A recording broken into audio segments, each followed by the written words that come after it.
First Jupiter in 1979, then Saturn 2 years later, Uranus in 1986, and finally Neptune, the blue giant, all part of Voyager 2's 12-year grand tour of the outer planets. Having traveled over 4 billion miles through the solar system, the spacecraft trained its aging cameras and electronic sensors on the mysterious blue planet, revealing an unexpectedly turbulent world of violent storms and backpedaling winds up to 700 miles per hour. Of particular interest were the swirling, energetic dark spots, according to project scientist Dr. Ed Stone. We believe that these large spots are in fact huge hurricane-like storm systems. When you have opposing jet streams, they tend to generate vortices or small storms, and those small storms collide with each other and accumulate to make one large storm. Voyager 2 also found 6 new moons around Neptune and produced imagery of the planet's 3 rings, believed to be debris left from collisions between larger objects.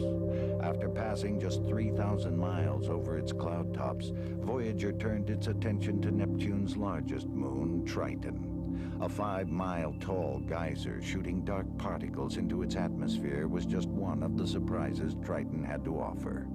Here was a moon which is in a retrograde orbit, that is, it's orbiting backwards around Neptune compared to the way Neptune is rotating. On top of that, there was methane ice, frozen natural gas on its surface, and probably frozen nitrogen on its surface. We had never seen a moon with those ices on their surface.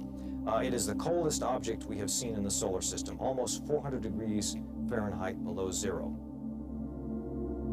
Voyager's accomplishments are even more impressive considering that it was originally supposed to visit only Jupiter and Saturn. Uranus and Neptune were added bonuses achievable because of the spacecraft's remarkable performance. Huge antennas on the ground had to be made even larger to receive its signals, which by the time it rendezvoused with Neptune took over 4 hours to reach Earth. And the transmitter on the spacecraft used to send back those signals is only about as powerful as the light bulb in a refrigerator. Like its sister ship Voyager 1, Voyager 2 is now bound for the edges of the solar system.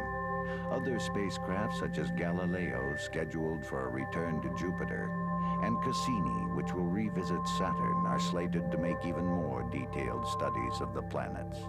But Voyager's legacy of discovery can never be duplicated. Voyager will be regarded as the quintessential mission of exploration. There has been no other mission which has explored so many new worlds, and there can be no other mission which will do that in the future.